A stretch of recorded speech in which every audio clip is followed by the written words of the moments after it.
one thing I've honestly came to grips with is, even with my music, having a little enough ego to straight up say like, oh, why isn't this song connecting? Oh, it must be the algorithm. It must be this. You go blame everything. Maybe the song's just not good enough. Yeah. Maybe I just could have done a better song. And you know what? It's okay. Just make another song. Don't attach yourself to results. You start attaching yourself to all these results, you're going to be pissed off all the time making the worst art you've ever made.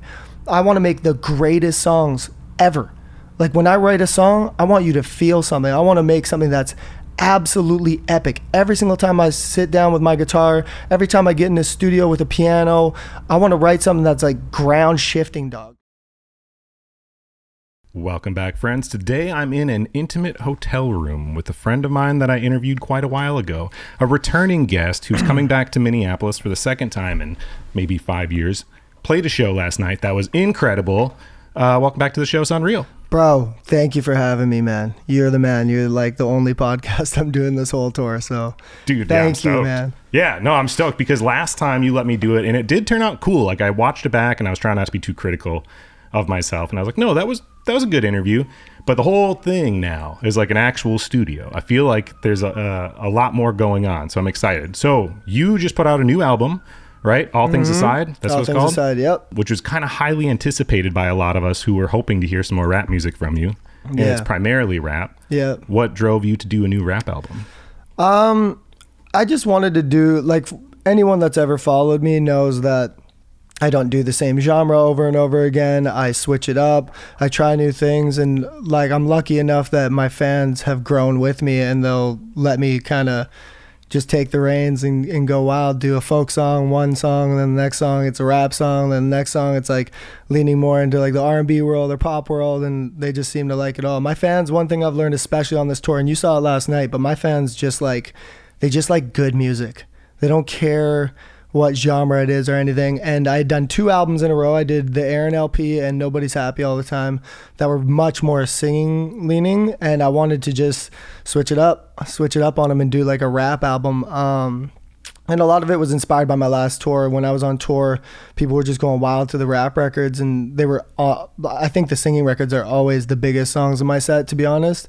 But just seeing the response they had to the rap records, I was like, I want to do a couple more of those and just get back into like my like older bag of like when I was doing like For the Town and, you know, Everywhere We Go, and like just kind of channel that inner like really hungry rapper in me. And that's why we did All Things Aside. Yeah. Well, and you wanted to be able to run around on stage. You are a hell of a performer, dude. Like last time I interviewed you was before I saw you perform. Yeah. And that was one of the first like shows I went to that I was excited about. Yeah. Not that I'm not excited about other shows, but it was one of the first ones where I was like, oh, I already had listened to your music. It wasn't just like a job thing.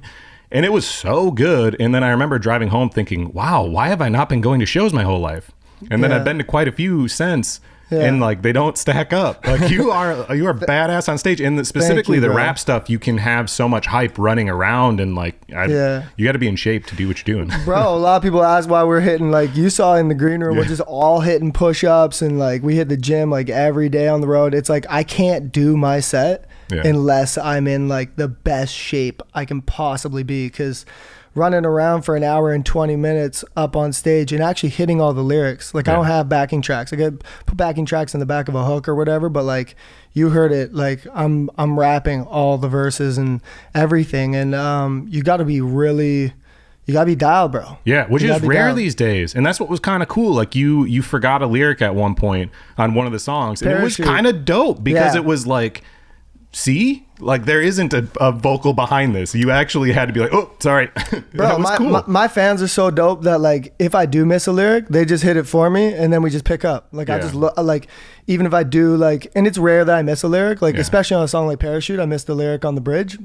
And I just looked at a fan and he was singing it like perfect. And I was like, oh, okay, let's go. Yeah. And I don't know. I got the best fans ever, man. Like I can, every single night before I go on stage, people always ask me if I'm nervous or if I get nerves. Yeah. I get no nerves, bro. Like I'm like resting heart rate low, bro. And it's because I just trust how much work I put into the set, and I trust how much work I put into this, that when I get on stage, it's all just I just want to enjoy it. Yeah. It's like seeing a bunch of my friends in one room, and my shows really are a different experience. And you've been to 2 now, but like it's not normal. It's not normal what's happening. Like even for people to be absolutely losing their mind, going so hype on a song, and as soon as the song stops, everybody's quiet.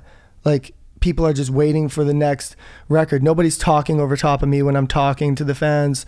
Like I even got off the mic last night and there was a bunch of people there, a packed house, and I got off the mic and I just started talking without the mic because people were that quiet in between songs. The respect that's what every single artist dreams to have, is fans that respect their art and respect all the work that they put into their craft. And we have that, man, and it's a beautiful thing. Well, it's part of just making really honest music, like following your journey, you know, after you had kids and everything. Like you've really let a lot of people into your personal life and feelings, and so people can really relate to that, and they see you as a person and not just like one vibe. You know what I mean? It's not like they're like, oh, I'm in this kind of mood, so I'll listen to this music. Like they attach in a different kind of way, which I think is part of why it carries like that. Plus, for you, for these shows, I feel like it might be different if you were at like a festival or something. But for your shows, I feel like everyone who goes is already a huge fan that's coming for the most part. Because like you played Take 5 yesterday, like fairly early on in your set, which is from the new album. Yeah. But like everyone knew all the lyrics, which is wild. I let them do the duck duck every single time just because I love hearing it. I'm like, hallelujah, Take 5, it's time to reboot. Yeah. Deuce goose. Like it's just but that's an independent record that you put out. The fact that it's reached everybody and they already have that memorized for the show is cool. And again, that's not like normal for people. Yeah. I mean, I think it's normal for fans to sing at a concert and stuff like that, for sure, but not the way my fans do. That's not normal. Like, and you know, we live in an age right now where going viral is everything. How can we go viral? How can we go viral? And these artists are going viral on TikTok and Instagram Reels and stuff, even YouTube Shorts. And the song that goes viral is huge, and they can go sell 1,000 cap room out. But when they get there, they got to do that song last in their set because everybody's just waiting for that song. They don't have a catalog. Like I've been doing this for so long that when I go on stage, it's like you're singing every song. Like I didn't play any songs last night. Even like I played You and Me, an album cut off the new album. And like I'm looking at the footage today and there's people just like singing every word to the album cut. And it's like, it's not normal to have people sing an entire catalog when an artist is on stage. And certain artists have done it, like people like Russ that have like a big catalog. Like that is goals. That is goals. Like you want people to be invested in you and who you are, what you stand for, but you also want people to be invested in your body of music, not just one song, not just 2 songs, not just 3 songs. And it takes a long time to get there. Yeah, because you started with one song that went crazy viral. Like you were just viral in a different kind of moment, but that was something you had to build to for a long time. Totally, man. Like my first song that went viral for me on YouTube before Spotify, before any of that, was Everywhere We Go. And I would have to do it last every single show I did because everyone was waiting for Everywhere We Go. I didn't have a catalog built out at the time. And then I put out One Long Day, that album, and I was able to kind of put together a set where maybe some people would be singing Monday Night or some of these older records. And but I would still have to do Everywhere We Go last. Otherwise, you know, I could lose a couple people. A couple people could leave the show after Everywhere We Go. So it takes a long time to build a catalog, but I think any artist out there doing it, build a catalog, put out music that's the best music you can put out. Don't be too precious. Get it out there. Try your best to get people invested in a body of music. Albums are still important. Music videos are still important. All this long form content is still important. People just don't put the emphasis on it anymore. It's all about short form. But the problem with short form is it's hard to buy into an entire artist's like life off of short form. You can just buy into a moment. And yeah, it is a short attention span right now, but I do truly believe there's a market out there for just great long form art still. And I'm going to continue doing it for sure. Yeah. Well, and I think that there's this, I don't want to say gray area, but there's, there's space for both, right? So like I interviewed Kari, which you got to check out. Kari's a dope rapper. He's from Rhode Island. Okay. He's crushing it. He did a whole EP with Abi the Nomad, if you know him, from Texas. I don't. You'll like them. They're dope. They're like alternative hip hop. Okay, dope. But anyways, when I was talking to him, we were talking about the same thing, about how social media is like so powerful these days and kind of how people discover. And so transitioning to get people into that, I was like, yeah, but nobody listens to the album, or very few people. And he made the point, which I thought was really cool, where he said nowadays the strategy really should be about having all of these like micro moments that build to be a full story. And so he was using some other examples. I can't remember the artist he picked off, but like, you know, let's say Oliver Tree or something as an example, where it's like you only see this one thing, but if you were to watch more of these, they all kind of build to tell the story of who this person is. So kind of wherever they hook them, hopefully it just pushes them in to see the long form, but you can do it strategically. So that way the micro things do actually still represent what the story is. Yeah, I think Oliver Tree and like BB No Money, like artists like that are cut from a different cloth though. I don't think they kill short form content, but they've got songs. Like they've got songs and they've got long form content, and like go look at BB No Money's like music videos and stuff. He puts so much into those visuals, and like Oliver Tree obviously puts so much into the visuals, and I think that they are long form artists that are just really good at using the short form template, which you've been doing now with the bringing Steven back, which has been exciting to see, dude. That's cool. Yeah, I gotta bring him back, man. Yeah, He's a good man. Why did you bring him back, and who do you do the makeup and stuff on your face? Who does all that? My wife did it for this last one. Okay. I did have a makeup artist for the first shoot, but the second shoot I just got my wife to just like put some, like, we talked to a makeup artist and it was like pretty easy to get it, you know, pretty close. Yeah, sure. But he's a hard character for me to do because I got to shave my face to do him. And when I'm one of those people that when I like don't have a beard or a mustache mainly, I can lose the beard and just have a mustache. As soon as the mustache is gone, like it ain't good, bro. It just ain't good. Like my kids don't recognize. I'm a completely different looking person. Like my kids literally don't even recognize me, so I hate shaving my face, I'm not gonna lie. So I try and bring them out when, you know, I've got something to promote or whatever, but then I got to go into hiding for at least like 10 days. It takes a while for me to grow this stuff back. It's actually like a 3-week until I look like really actually normal, but I just look, So you got to be really strategic about what content you're trying to record when you do that, so you can get a whole bunch done at once and kind of spread it out over time. Totally. And I don't love doing it. I love the character and I love when I'm in. I just hate shaving my face. That's the only problem, man. Dude, yeah, people need to go check that out. So it's just SonReal on all the platforms, but all those skits I think have been hilarious. Yeah, everyone just needs to go see it. So you mentioned with me that I've been on the glow up, which I appreciate. You are on the glow up. Last time I did this podcast, man, this guy didn't have any of this stuff. We had one camera, no lights.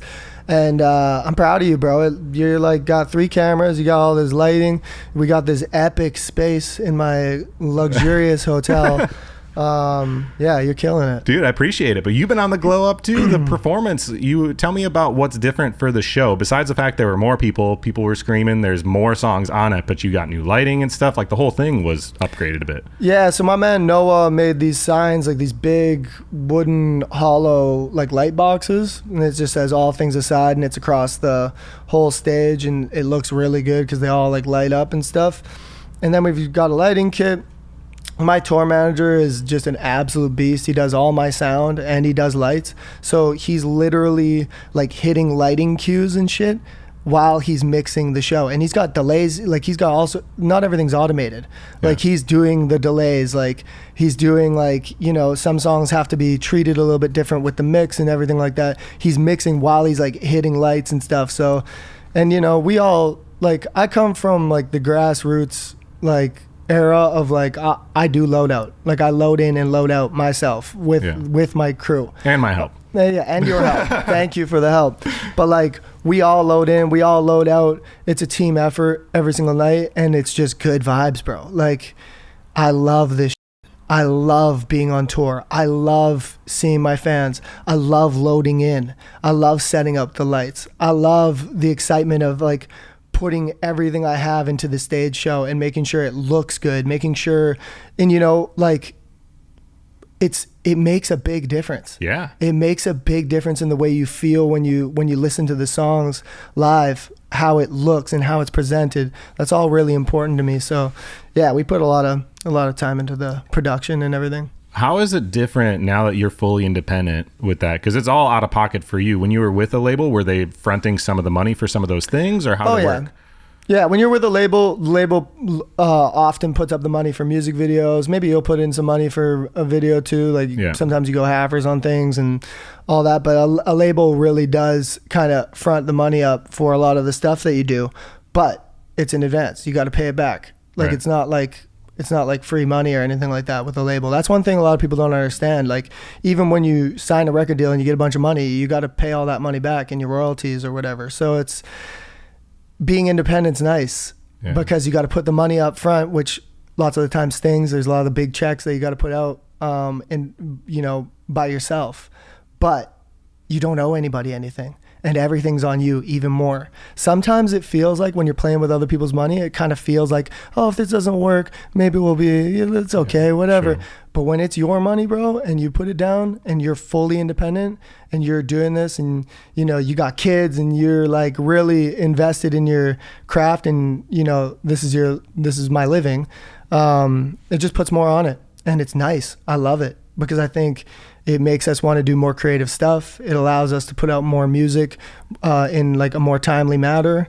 It allows us to just be creative. And honestly, I come from this. I come from independent. Like we came up making our own posters for the shows. We came up shooting our music videos for $400 and making them look dope. And like, yeah, it just feels right to be independent now. And I'm happy to enter this chapter. I think it's gonna be an epic like chapter in my career. How have your goals changed? Like for me with the show, it really dawned on me at some point throughout this journey of like, I really just like having everything for me to do everything. I prefer that. And I understand that the growth may be slower that way, but I'm so much less stressed out and I can kind of just do whatever. And if money's not like, if this check doesn't come through, nobody else is waiting on me. Like I don't have to pay this person. So I'm not worried. Like if I don't get this sponsorship, it's fine. Yeah. I'm happy with it growing a little bit slower, having full creative control because it is sustainable and I'm still seeing growth anyways. And I'm so much less stressed out. But how's it different for you? Being independent? Yeah. I mean, it's not, I think it's a lot less stressful too. Like you say, but you don't have that power behind you with like the publishers and everything else. Do you feel like you're sacrificing what potential growth might be there? I would feel like I'm sacrificing something being independent if I didn't have an insane team. Like my team is A1. And you've been with them for a long time, a lot of them, right? Long time. My manager been managing me since 2009. Shout out to Biz. I got Jess and Neil. Like we've got just a great team of people that have been working with me since the jump. And these people know me, they understand me, and we're on the chat every day. Like I'm popping stuff in the chat on the weekends. Like we're just constantly, scheming on how to do things properly. And I think if you've got a really good team, being independent is a really great way to go. If you don't have a team, a lot of people need to go to a label or whoever's that can help them sort out all these things, because there's a lot of things as an artist, you can only handle so much stuff. Like you need to handle the art, you need to know your business, but you don't need to be like taking care of all your business, all the emails, all that stuff. Like that's for having a great team to help you make decisions. Like even with content, like help me, be creative. Like they help me be creative.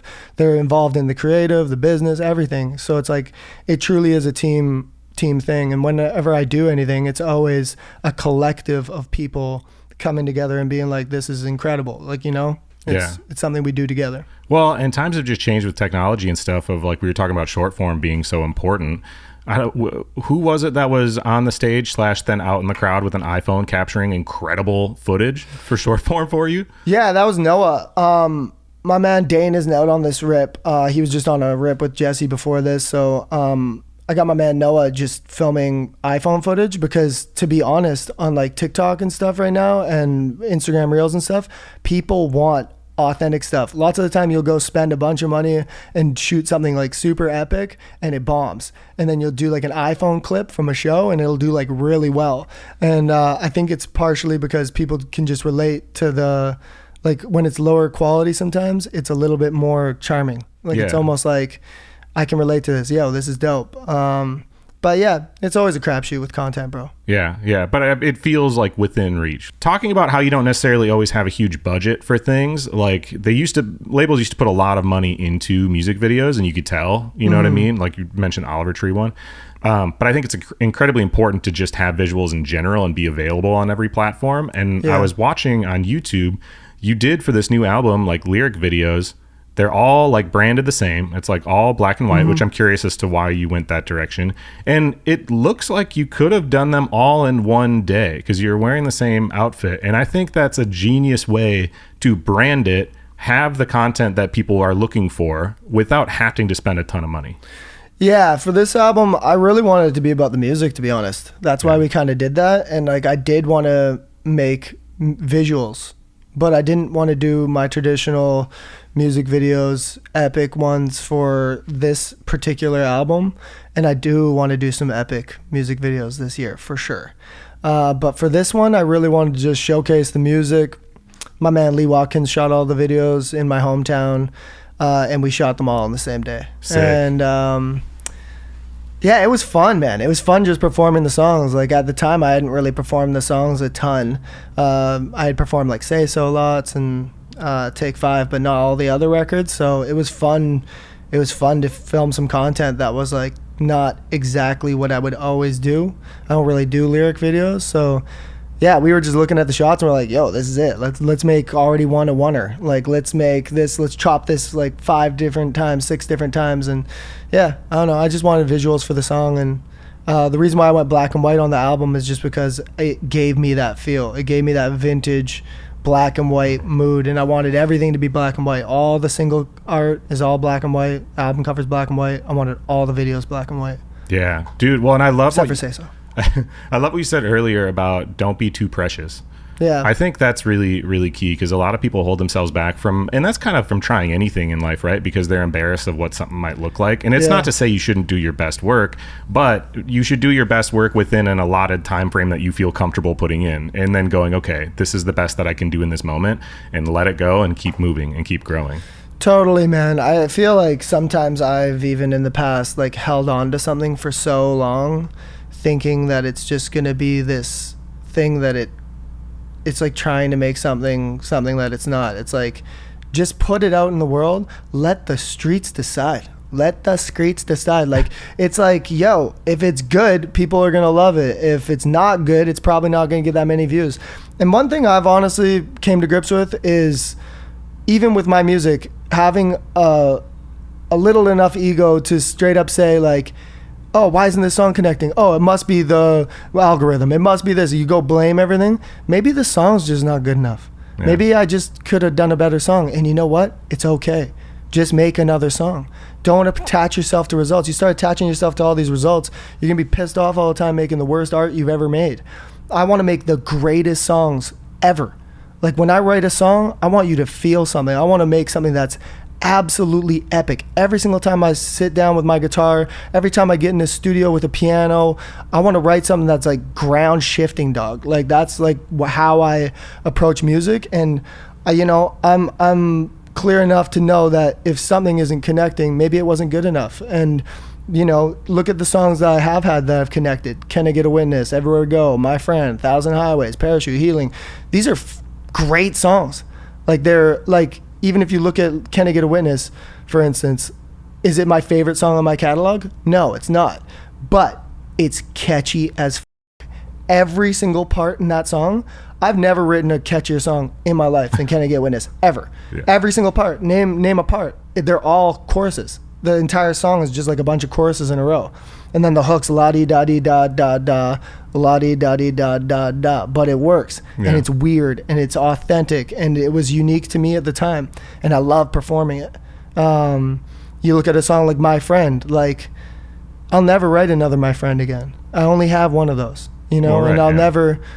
Pardon me? I said, right, yeah, based just on the subject matter alone. Yeah, I'll only ever have one My Friend. And it's because I went through something deep that I was vulnerable enough to share with the world without hiding anything, and I really do think the greatest songs come from you have to go through something, whether it is something like getting married. I wrote Thousand Highways, or, losing my dad. Obviously, I wrote My Friend. Like all these songs come from a real place. Healing is about a message I had from a fan that the fan was really not doing well, like suicidal. And I wrote a song based off of it, and the fan's fine now, but like it was like a deep record to me. I felt something really deep writing it with Jesse. So yeah, I really do think great art will poke its head through, even in a wild time right now where everything's so short form. If you just make the best art you can and keep doing it and not being precious, not like putting things on the back burner because it's not done or the snare doesn't sound right now, it'll shine through. Yeah, well, and being patient too, right? Because you mentioned on stage about how when My Friend came out, it was so different than everything in your catalog that it did really poorly to begin with. Yeah. Which I'm sure was hard for you to swallow at the time because you made yourself so vulnerable putting that out. And what appeared, if you were exclusively looking at the numbers of it, is like, wow, this is a failure and people don't like it. Which was didn't end up being the case. Yeah. I mean, My Friend didn't do good out of the gate. Thousand Highways didn't do good out of the gate. These are like really like important songs to me. And now they're, some of my highest streamed songs. So good music always wins. You just got to just keep going, keep working at it. And if you put something out that doesn't do well, you got to honestly look at it like, is it the best? Is it worth as many views as your highest viewed song? Like maybe there's something there, and just go write another song and just put out another song. It's as simple as that. Yeah, but that's when you learn stuff, right? So what was the last time that you put something out or something that you worked on that didn't do as well as you would have liked, and you figured out why, and what did you learn from it? The last song that I put out that didn't do as well as I wanted? Or just any project that you did, anything that you worked on that you realized when looking at it that, oh, this just isn't as good as I thought it was. Well, I would say some records off Nobody's Happy All the Time, maybe. Like No Romance off Nobody's Happy All the Time. Love that record. I think it's a banger. But like when I was listening to it before it came out, I was like, this song's gonna be big. Like it just felt really big, and it's not a big record. It's not streaming like a big record, and maybe it's just because it just didn't connect, and that's okay with me. I just move on to the next song. And the people that want to listen to No Romance, they can listen to it forever. It's out there for the people. I gave it to you. You know what I mean? There's nothing bad about it. Yeah. It's like people always just put so much on something not working and trying to make something work. Quit trying to find what works and just go be great. Find a way to be so undeniable like that they're going to have to listen. They have to listen. And I've got my people. I've found my cult fan base. You saw it last night.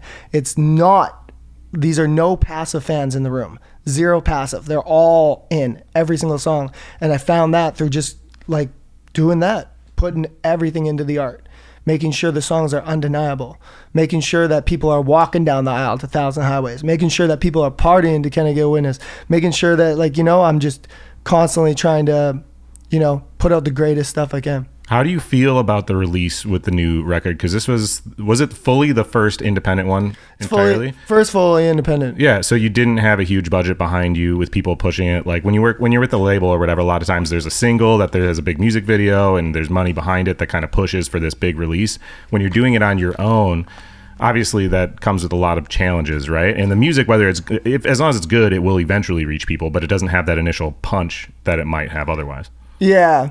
I feel good about my last release, all things aside. It's not streaming like crazy, but bro, go look at my catalog. None of it did off the top. Right. Like I'm not somebody that puts out a song and it just goes nuts. Whenever you get an artist or anybody that goes real quick, like very often it comes down just as fast as it goes up. My whole thing has been like just a slow climb up. And like, I think all things aside is going to be a classic piece in my catalog of my entire body of work. I think years from now, we'll look back at a lot of these records and be like, I'll still be performing Take 5 at the shows. I'll still be performing Calm Down at the shows. I think there's going to be like 4 or 5, like Desire. And these are going to be songs that I think are going to live on and stream really well, but it takes time. It's because I think they're great rap songs. Like and I do believe they're great. And you know what? If they don't stream one more stream than they have today for the rest of time, That's fine with me. Yeah. Let's go make a better song. Right, which you're planning on making some more new ones, right? I've got better songs than I have on All Things Aside right now. Like I'm sitting on a ton of records that I think are the best records I've ever done. In my top records anyway, like high level SonReal art I'm sitting on right now. So I don't get precious with anything anymore. Are you working on, is that going to be a whole nother album then that you're going to work on once the tour is done? Yeah, I've been working on the next album. So one thing I'm trying to do being independent is always be one album or 2 albums ahead. So I eventually want to have 2 albums ahead always, at least rough, like pretty much done. Like, so before I was done All Things Aside, I started collecting music for my next album, which is a totally different vibe. It's more singing. It's more like the Aaron LP. And, yeah, I've got a bunch of records for it right now. We're going to start dropping them real soon. And I think it's really important to have the foresight as an artist, once you drop an album, not just be like sitting there like, okay, the album's out. Yeah. Enjoy. Because, bro, what happens with me is once the album's out, I go on tour.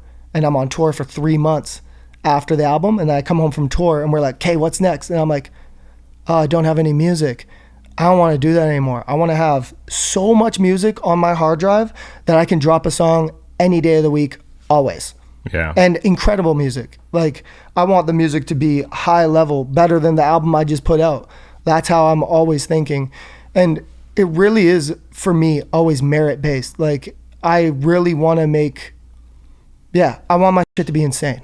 So undeniable. So the stuff I'm working on right now, I'm really, really proud of it. I got a song. I'm not going to shout out song names just because it's not even out. But I got some records, bro. And I'm really proud to be off the tour in 10 days from now and have music to give the fans. I won't be sitting there shell shocked being like, oh, I got to get in the studio and record another album. It's like, no, I have the majority of my next album already. Well, I think all this stuff is important. Like the song itself is important, but the way that you release the song with all the visuals and everything behind it, all that strategy is important. And if you are just like stressing out to get the song done, then clearly you didn't have time to put together a plan for how you want to put the song out, really. Right. And if you don't have strategy behind that and you don't have some kind, like there's a reason people pay people for marketing, you know what I mean? To like have that built in. And that's really, really important, I think, these days. I think so too, man. And being independent, man, there's no playing around. You got to have your ducks in a row always. Like, you got to have the music. My job is to create insane songs. My job is to have a vision for how I want things to look. My job is to go out and perform like it's freaking my last performance of all time every single night. Yeah. My job is to be creative. My job is to do all that. And my team's job is to harness that in and package it how we package it and help me be creative. And it's a beautiful thing, man. I love being independent and I love my job. Yeah. And you're doing it like a pro by actually getting ahead on all these things. Yeah. You know what I mean? Because then when you're working, when you're working with a whole team of people around you, you're not putting way too much stress on them either, because they know what the song is and they know a timeline, and then you can all work as a team to actually get something done rather than just like rushing. I got to get a bunch of your songs. You have, I guess they're pretty radio friendly anyways, right? Oh yeah. Yeah. But I got to get some of those programmed in because I can program in just songs on the radio now. So we can get you playing in Eau Claire. Let's go, bro. Let's go. Yeah, get me on the radio. Let's do this. You mentioned, actually, before I get to that, let's talk about the radio. Is that something that you try to intentionally get at this point at all? Because I feel like a lot of artists seem to just not even put a priority on that anymore.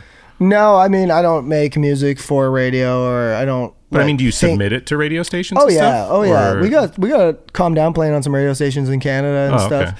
Radio's it's done a lot for me, to be honest, in Canada. You know, Can I Get a Witness was all over the radio, getting crazy Shazams, making charts on Shazam and all that kind of stuff. And radio's great. I love radio, but I just don't put money on it. Like, I'm not like, oh, this song's going to smash on radio, or I hope this song does well on radio. Whatever happens, happens. We always submit the songs we think should be on the radio, and that's just kind of like that. What does that process look like? Is there like a specific data bank of like, these are all the stations to contact, or is it? Well, no, it used to be a lot different. Yeah, you get a radio promoter, somebody that helps you with getting your stuff to the stations. And then it used to be you'd go into the stations when you were on a tour or whatever, and you'd actually go in and sup with the people, and they would get to know you, and it was great. I do really well when I get to meet people. Yeah. Like, just even for me, getting to connect to a station, I feel more connected to my song playing on the radio when I meet the people there, and they're really nice and they're really cool and we're having a good time. Now it's definitely under a bigger umbrella where everything's kind of just, everyone's playing the same stuff, and it doesn't matter if you go into the radio station, it's not going to make the craziest make or break difference like it did maybe in 2016. But I still love it when I love hearing my song on the radio, bro. Yeah, well, there's so many independent stations at this point too. Like, I feel like there has to be a strategy out there, and I don't know if people aren't trying to play it that hard, or maybe that's something that'll come. But just the guerrilla marketing of looking for who the creative director is with all of these independent stations and reaching out. You know what I mean? Like with Converge Radio, and this is on a couple radio stations, but Converge is like the one where the full length episode comes on. Yeah. Like I do this often. I'll just like send the director, like the dude in charge of the station, his name's Colin, and I'll say, hey Colin, can we put this song on the radio? I think it would make a lot of sense, and I interviewed this person. Yeah. And they're like, yeah, why not? And I think that would be the case for a lot of places around the country and around the world. It's just like, you got to get a hold of the right person. Yeah. I mean, you want to be my radio promoter, bro? Dude, I could. Let's go. Let's go. Let's get to work, man. Let's start today, bro. All right. Let's talk about your friend Jessie Reyes. So you mentioned the song that you wrote with her earlier, and it piqued my interest because last night on stage you sang that song. Yeah. And you mentioned that at the time she had been like living on your couch or something. Can you tell me the story behind your friendship with her and writing that song? Yeah. Jessie was, she was just starting out, man. She was just crashing on our couch. She was always like a friend, like she was always a homie. Her and Ruiz would come over. Ruiz is somebody that produced so many of my music videos coming up. He's like one of our best friends in this music business. Was this when you were in LA or in LA? Oh, okay. Yeah, so I lived in LA. I just signed to Capitol Records, and Jessie didn't even have Figures out. Figures was her first song, and she would just come crash on my couch in my studio, and she sleeps in really late, so I'd have to kick her out lots of the time. But it was just an epic time, man. It was like, I don't know, we were all just like I was even kind of starting out. Like I just had Everywhere We Go was just a few years prior to that, and I just had I didn't even have Can I Get a Witness out at the time, and we were just cooking. She would just always be in the studio. She inspired me, bro, like a lot, and still does. Whenever we get together, it's just all jokes. Like we just have such a good time together, and she's just a real one, bro. I don't know how else to explain it. Like, she's inspired me so much. She's the most talented person I've ever been in a room with, ever. Like, writing a song beside her, like I wrote Healing with her, and she just spews out the most like prolific like, and she's really, really, really good at detail of the way you explain something. So like sometimes I try and go too like off track with, this should be more like aloof or more let the listener decide. Yeah. And she's really good at reining that in and being like, but we have to you have to tell the story properly too. Like, she's just really dialed it. Like, Sure. She's a really, really, really dialed artist that deserves to be exactly where she is, man. Yeah. Like, she's the type of artist that you could take away all her followers right now, everybody, and she could drop one song and get right back to where she was. Yeah. Like, she's that good. Dude, So, I love when I get to see my friends succeed. I feel like there's too many people out there that are like worried that any of their followers or the fans or whatever are going to leave if somebody else does well around them. And I think it's the opposite, man. If your friends succeed, it only puts you in a better position anyways, because it's fun to be around them. You'll be able to learn things from them. Other opportunities might pop off. A song of yours with her is only going to be bigger because of it. Like, oh my it's win-win God. for everybody. Who wouldn't want their friends to succeed? Like, I do not understand the logic behind that. Who would ever be like, I need to be the person when you're like the sum of the people you hang around with. Yeah. If you hang around a bunch of people that are thinking at kind of a lower level or not working hard and everyone's all doing drugs or doing this, you're going to become that. That is just what it is. I've always surrounded myself and tried to also be a pillar to bring people up as well. Like, Right. you know, it's my job also as an artist, and I'm, you know, the center of my business, to bring the people up around me and uplift the people around me so they can lift me up too. Right. So it's like, I've always tried to make sure that my team and the people I work with are doing everything they can do to be the best they can be, so I can be the best I can be. And then we're always honest. I don't have any yes men around me saying every single song I drop, you're the best, you're like, Yeah. People give me real crit. People are hard on me, and they know I like that anyway. Like, Yeah. I'm not out here for a haircut, brother. I'm trying to make greatness. Yeah. I'm trying to make epic songs. I'm trying to, Well, I think it's about having the abundance mindset, right? You can put out an amazing song, and your friend can put out an amazing song, and there's 7 billion people on the planet that can be listening to both songs. Like there's not like it's people who get locked into like a scarcity mindset. I think that gets, struggle with that. Talking about other people that you've worked with, it was super cool seeing Michael Manelli with you. He opened for you yesterday. Super talented dude. He's Mr. Manelli on all the platforms, I believe, as far as like socials and stuff. How did you connect with him, and why did you bring him on the tour? Michael just hit me up on my Facebook page when I dropped the tour. Oh, okay. He just like commented on it, and then we started following each other on Instagram because I had been seeing his content. He's really good at just getting out there and working hard. And I literally can't say enough good things about Michael Manelli. I can't. Like, he has helped us load in every day. He's literally just one of my homies now. Like, he's just like us. And I haven't, like, in this music industry, there's a lot of, like, I come from doing construction. I come from swinging a hammer, waking up at 5 o'clock in the morning, working underneath a bridge 140 feet up in the sky, hating my job. I come from that. So whenever I do anything music, you couldn't throw anything at me in this world, in this job, that could throw me off. Like, the hardest thing I've ever done in music doesn't compare to getting up 5 days a week, working 11 hours, doing pouring concrete for me. I hated my life. I wanted to do music as a job, and I wanted to, be successful at music. Just have anybody listen to it, make any sort, just even scrape by enough that I could make enough money to even just support myself off music is all I ever wanted. So whenever I do a load in or anything like that, this is all like very easy. I love it. I love everything. And Michael's the same. Michael comes from hard work. Michael comes from doing hard jobs, and Michael comes from, he's got a harder background. Like, he's done some, like, he's been through some shit. And you can tell even in his music, like, he's a hungry dude. And I love having him on the road. He's an inspiring dude. We love him, man. Yeah, and him being immediately at the merch table the whole time. He was the first time I've ever seen an opener within 5 minutes having the whole crowd dancing. That was like pretty awesome that he was able to accomplish that. He's a professional opener. Yeah. He can headline too. He headlines, but bro, when you open up, it's way different than headlining. Headlining, you come out and everybody's there for you, and you're just like, what's up? It's time. Like, here's the songs, and you've got your set just dialed. And I do think opening up, one of the best things you can do is, how can I make the crowd fall in love with me? How can I let them know who I am in 25 minutes right now? And it's got to be a combination of your music being good and performing your songs really well, but also talking in between songs. And you have to kind of become a comedian, like a straight up comedian. Sure. Like, I always do it. Whenever I open up, I'm just like, I just try and show who I am to the world. When you're headlining, you're obviously showing who you are, but they already know who I am. So now we're just having a party. Now it's just, opening's a different story. And Michael Manelli's a professional opener. You don't do a lot of opening anymore, do you? No. I was going to say, I actually want to do it again. I want to go on an opening rip now. I'm just like, I think it'd be fun to do. But you have too much demand, which leads me into round 2 of this tour that you just kind of announced on stage yesterday. Tell me about that. Yeah, so we've got part 2 of the All Things Aside tour. It's Canada. It's all Canada. I haven't done a full Canada rip. I don't even remember how long it's been, but I'm doing like everything.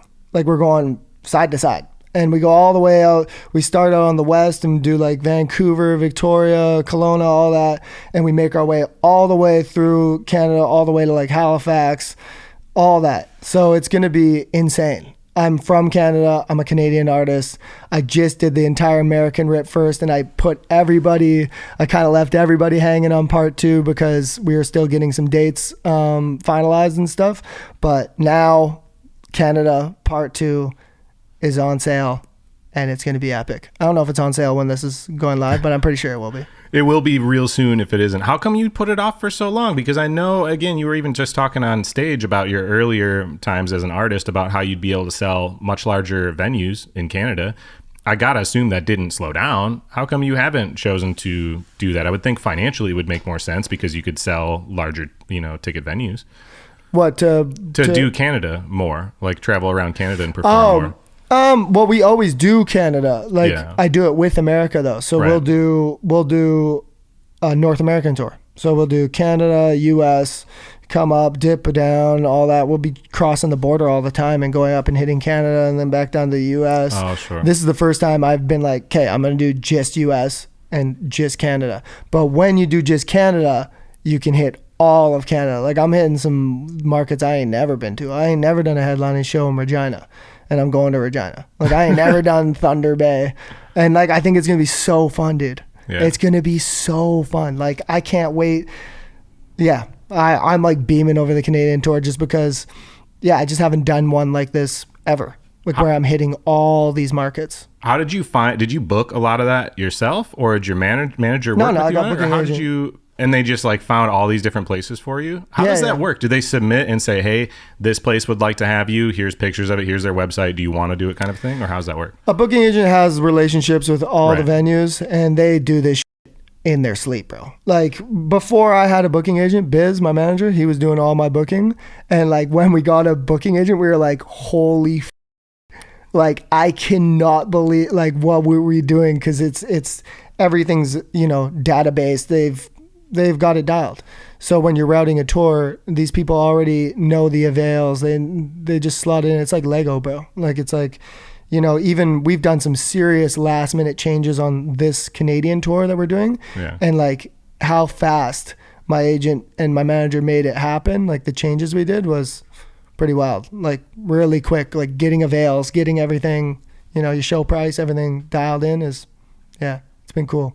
What have you learned most recently? Like, what's the last thing that popped up that you learned? Because now that you are, not to like keep being the horse as far as like being an independent artist, but really doing that, now you are in charge of everything and you can always do more. Like you were even talking about designing all your merchandise and stuff when you were on stage last night. What was the last thing that you picked up that you learned? The last thing like that I learned? Yeah, as far as your career goes, or it could be life for that matter. I'm always learning. Right. I'm always learning. Like I'm learning how to write better songs. I think on this tour I've learned how to perform way better. I think I'm always a student, bro. Like ever since I started this, I'm always trying to just soak up as much as I can. This tour I really took the time to be like working on my singing, like making sure my singing is dialed, and when you hear me sing the song, it sounds better than it did on the record. I want to sound, when you hear my rap records where I've got like the real fast double time stuff, like double up, did that coming up, like all that fast stuff. I want to make sure you hear all the words that I'm saying. I'm not just like going through the notions and like getting through it. I'm always learning. I learned how to play guitar late in life. I had never played guitar in my life. I didn't even know how. My wife taught me my first like G chord and D chord and all that, and I didn't know how to strum and sing at the same time for a long time. It took a long time to learn how to do that, and I think I want to learn how to produce next. I think I do a lot of production. Like I produce a lot of my records with producers, but I don't single-handedly produce records in a DAW like by myself. Ever really. I do a lot of writing, like I'll pick the chords and write songs like Fearless I wrote, and Back to You I wrote on guitar, but lots of time my man Trevor Muzzy, my homie Joey, or whoever, Rich Kid, Pops, these guys all bless me with really good production, so I've been kind of spoiled. Dude, at your meet and greet yesterday, your VIP, somebody brought up that you've been making kid songs? Yeah. Can we talk about that at least a bit? Of course. Like, Tell me about that. So my wife and my sister have a kids show called Life with Kiki, and it's epic. It's a really, really, really good educational kids show, and I support anything my sister does and anything my wife does, and it's dope. My videographer Dane shoots the thing, and I write all the songs for it. My sister sings them, and my kids love the show. Like my kids watch the show all the time, dude. And it's just started. Like we're only a year in, but I think the show is gonna be really big, man. Like I think over time, just like anything, just like I'm talking about the music stuff, you just have to just keep trying to be great, and over time, people will check in and people will, become fans of this show. And my sister's really funny. She's like goes viral on Instagram all the time. Like she just had one that got like 6 million views or something. Wow. She does mom content on Instagram, and then she does the kids show. But all the content she does on Instagram is all just to kind of let people know her personality, and maybe they come check out the show. Where can you see the show? Is it like a YouTube thing? It's YouTube, yeah. Oh, okay. It's called Life with Kiki. Go check it out. Everyone needs to check it out. I want to grab one more story from you before I leave this wonderful hotel room and try to get back to Eau Claire.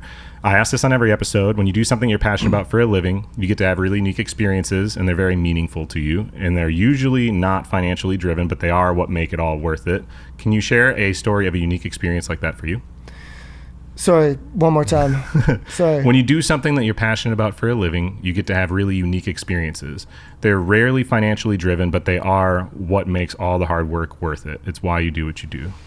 That's a beautiful question. Sorry, I just wanted to make sure I had it down. I would say getting to meet my fans and the actual stories that they tell me. I met a kid with autism the other night that came in the green room, and he was so happy to meet me, and he was explaining all his stories and all of his struggles, and he's like, but you know what? I'm doing fine. And he's like, and you know what? I'm so happy to be here. You made my whole year. And like, you know, in Phoenix, somebody got down on a knee and proposed during the VIP. I've had people tell me that my music saved their life. I've had people tell me that, you know, they were depressed and my music's helped them. I've had a lot of people say that they were, you know, 50 pounds heavier and now they lost 50 pounds listening to my music. This is why I do it. That's why I do music. I do music so I can make the world a better place, so I can affect people, so I can go hire my friends and make their lives better, so I can be the best version of myself I can be, because I was made to do this. You know, I was made to go out there and affect the world the way I am, and I was made to go do what I'm about to do next, which I think is really exciting. And I think the interactions with the fans is the biggest thing to me that really, really resonates with me. And it's a different story every time. It's not one story. It's always unique. But I have a really deep connection with the people at these shows. Yeah, so everyone needs to go check out your full catalog, so that way they have a whole story about their lives that they can tell you when they see you at the next VIP when you come back to Minneapolis, because you're certainly going to come back to Minneapolis. Yeah, sir. Dude, this has been awesome. I really appreciate it. I know I told you yesterday, like, you've affected a lot of people. You definitely had an impact on me as well, not just through the music, but like from you doing this interview, like the first time around, like that had a profound impact on my whole story arc and career of like, this person that I really respect believes in what I'm doing. That was like meaningful to me, and I think it did have a big impact. And now looking at how far I've come, I think that you are at least one small trigger to that happening, so I appreciate it. Bro, I'm just this tiny little stepping stone in your thing. I did the podcast the first time because, you know, my manager said you were cool and you showed up and you seemed really cool, and it's cool to see you thriving, man, and keep going, man. Keep being great. Thank you for joining us for this episode of The Passion Pod. We hope you enjoyed it as much as we did. We'll see you soon.